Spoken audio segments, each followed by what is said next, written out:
साक्षी येतो मी. हा थांबा थांबा. खुश राहा. हा बोल, काय बोलवतीस? साक्षी, तू नवऱ्याच्या असं पाकून पाया का पडलीस? म्हणजे ते जात होते आणि तू लगेच थांबलीस आणि पाया पडलीस आणि आलीस. तुला इज्जत वगैरे नाहीये का? म्हणजे अगं, आजकाल स्त्री पुरुषांमध्ये फरक कुठे राहिला आणि तू पाया पडतेस? असं करून तू तुझ्या नवऱ्याला डोक्यावर बसवतेस. तू तुला दबावात ठेवील. माझं ऐकशील तर नवऱ्याला कधीच डोक्यावर चढवू नकोस. मी बघ, माझ्या नवऱ्याला अजिबात इज्जत देत नाही.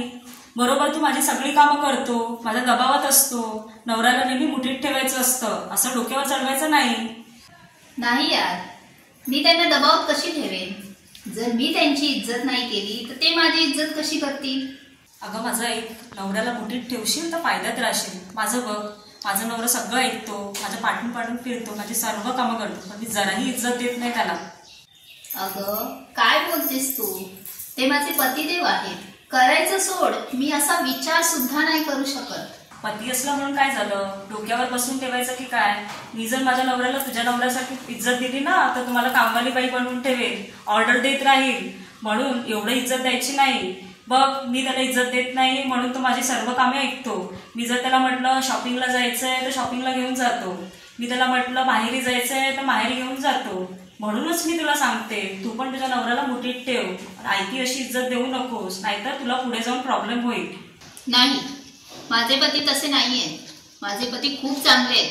माझ्यावर खूप प्रेम करतात, माझे सर्व ऐकतात. काय पतिदेव पतिदेव करतेस? जोपर्यंत हे तुझ्यावरती हात उचलत नाही ना तोपर्यंतच पतिदेव म्हणशील. ज्या वेळेला त्यांचा हात उचलेल तेव्हा तुला कळेल मी काय म्हणत होते ते. आपण तुझ्यासारख्या मुली या नवऱ्यांना इज्जत देतात आणि मग नंतर जाऊन पस्तावतात. बघ, मी ही चूक नाही केली. तू माझी मैत्रीण आहेस म्हणूनच तुला हा मुलाचा सल्ला देते. अच्छा, म्हणजे तू पुरुषांना चांगली ओळखते? अगं साक्षी, त्या पुरुषांना ना खूप चांगलंच ओळखते. अगं समृद्धी, म्हणजे तुझा नवरा तुझं सर्व ऐकत असेल, तुला कशालाच नाही म्हणत नसेल. नाही म्हणणारच नाही, तशी हिंमतच कशी होईल? जीव नाही घेणार मी त्याचा. ते तुझ्याकडे बघून कळतच आहे. अच्छा, आपण एक काम करूया. आपण आपल्या नवऱ्यांना फोन करूया आणि सांगूया की आम्ही शॉपिंगला आणि फिरायला जातोय म्हणून. अगं पण त्याची गरजच नाही. तो मला अडवू शकत नाही. मी माझ्या मनाचे निर्णय जे काही आहे ते घेऊ शकते. त्यांना विचारून आणखी जाण्याची गरज नाही. आणि तसेही ते कामात असतील, फोन उचलणार पण नाही. उगाच कशाला करूया?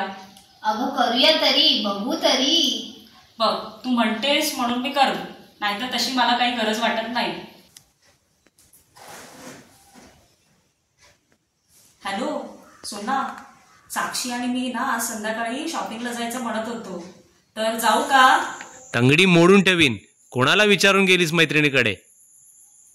गपचूप घरी ये. खूप शहाणी झाली आहेस तू. घरी ये आणि जेवण बनवून ठेवून दे. मी थोड्या वेळाने घरी येतोय. आता मी माझ्या नवऱ्याला फोन करते.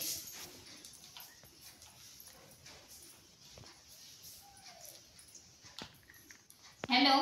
हा बोल साक्षी. अहो, मी आणि समृद्धी जरा आज शॉपिंगला जायचं म्हणत होती. शॉपिंगला आणि फिरायला जाऊ का? हा जा, सावकाश जा. आणि तिथे गेल्यावरती तुला जर पैशाची गरज लागली तर मला फोन कर. नाही, पैसे नको. पैसे आहेत. तुम्ही कामात आहात ना, काम करा. बघितलं, ह्याला म्हणतात नवरा बायकोमधील प्रेम. मी त्यांना एक फोन केला, त्यांनी मला परमिशन दिली. ह्याला म्हणतात एकमेकांमध्ये असलेला समजूतदारपणा, जो एकमेकांमध्ये असणं खूप गरजेचं आहे. तुझंच बघ, तू नवऱ्याला परमिशन मागितली, तो तुला किती वाईट पद्धतीने बोलला, किती सुनावलं. समृद्धी, माझे पती माझ्यावर खूप प्रेम करतात. तू मगाशी म्हणत होतीस ना तू त्यांच्या पाया का पडली, ते माझे संस्कार आहेत. मी त्यांचा आदर करते, सन्मान करते. तेही माझ्यावरती खूप प्रेम करतात आणि माझा सन्मान करतात, आदर करतात. तू तुझ्या नवऱ्याची इज्जत करत नाही, तसा तो तुझी इज्जत करत नाही, तुझा सन्मान करत नाही. समृद्धी, तू पण पतीवरती प्रेम कर, सन्मान कर, म्हणजे तुम्हीही दोघं खुश राहू शकता. साक्षी, तू बरोबर बोलतेस. पती पत्नीच्या नात्यामध्ये सन्मान असणं खूप गरजेचं आहे. जसं तू तुझ्या नवऱ्याचा सन्मान करतेस म्हणून तेही तुझा सन्मान करतात. मला माझी चूक दाखवल्याबद्दल खरंच धन्यवाद. यापुढे मी असं नाही वागणार. मी माझ्या नवऱ्याचा सन्मान करीन आणि आमच्या नात्यात सुधारणा करण्याचा खरंच खरोखर चांगल्या पद्धतीने प्रयत्न करीन. अगं, तुला तुझी चूक समजली, बस. मला बाकी काय पाहिजे? माझी मैत्रीण म्हणून हीच अपेक्षा की तुझा संसार सुखाचा व्हावा. आवडल्यास नक्की शेअर करा.